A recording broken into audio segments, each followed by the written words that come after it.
খ্রিস্টাব্দ পর্যন্ত জেলা আনসার প্রশিক্ষণের জন্য মসজিদুল নওগাঁতে প্রশিক্ষণ গ্রহণ করে মোট 10 সপ্তাহ তথা 70 দিন। মৌলিক প্রশিক্ষণ শাখা আনসার কোর্সটিতে 202 জন প্রশিক্ষণার্থী অংশগ্রহণ করে।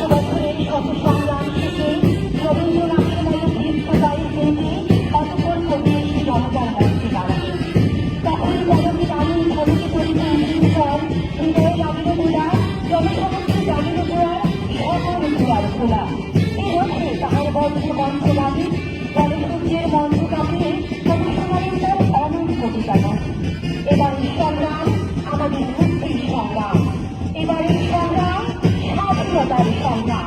সেই থেকে স্বাধীনতা শব্দটি আমাদের।